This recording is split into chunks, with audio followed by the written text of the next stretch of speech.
Guys আমরা যাচ্ছি এখন আবাসিক রুমে। তো আবাসিক রুমে কেউ বুঝতে পারবে না আবাসিক রুম, চারপাশে বাড়ি আছে, ঠিক আছে। তো আমরা এই সোজা যাবো, এই আন্দারে যাবো আমরা আবাসিক রুমে। তো এই বেশি দেখতে পাচ্ছেন নদী, সে নদী না বললে হয়, দিঘি, জানি না কোন জায়গায় কী কী বলে। তো আমরা যাবো এই রাস্তা দিয়ে, দেখতে পাচ্ছেন সুন্দর লাগে আসতেছে।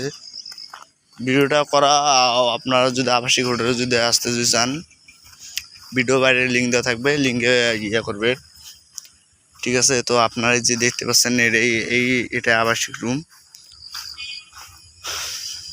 সবসময় এইরকম তালা দিয়ে থাকে, ঠিক আছে। আপনারা যদি ভাড়া যদি নিতে চান এই স্ক্রিনের উপর নাম্বার দেওয়া থাকবে, আপনারা যোগাযোগ করবেন, ঠিক আছে। এই বেশি বেড়ার জন্য অনেক ইয়ে আছে, এর বেশি চাদর আছে, আপনারা রাতে বসে থাকতে পারবেন, আর কাজ বাজ সব ভেতরে করতে পারবেন, ওটা কোনো সমস্যা নাই। কিন্তু একবারে দেখুন আন্দার তো জানি না কীরকম দেওয়া যাচ্ছে, ঠিক আছে। কিন্তু এই বেশি একটু ভালোই দেওয়া যাচ্ছে, আকাশের অনুভূতিটা দেখো, ঠিক আছে। আর এই বেশি দেখতে পাচ্ছেন বুটকার কী কয় এটা জানি না, ওটা আমরা জানি না, ঠিক আছে। ভুটকের মোতানি কি যেন বলে ওটা, আমরা তাও জানি না। আমরা শুধু জানি আবাসিক রুম কোন জায়গায় আছে, হ্যান ত্যান ভক্ষ চক্র আমরা সেটাই জানি, ঠিক আছে। তো আমাদের ইয়ে হলো এই জায়গাটা সেই আবাসিকটা রুম, ঠিক আছে।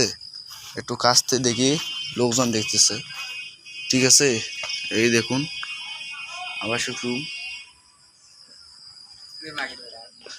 এটাই সে আবাসিক রুম। আপনার যদি আসতে যান রংপুরে আসা লাগবে, রংপুর থেকে 10 টাকা ভাড়া নেবে, যে কোনো রিক্সাওয়ালা মামাকে বললেই হবে, আমার একটা রুম লাগবে। সে নামটা আমি থাম্বনেলে দিয়ে দেবো, মানে কোন জায়গায় হ্যান ত্যান ভক্ষ চক্কর দিয়ে দেবো। আপনারা যদি আসতে চান বাইরে লিঙ্ক দেওয়া থাকবে, লিঙ্কে আসুন, লিঙ্কে আপনারা যোগাযোগ করুন, একবারে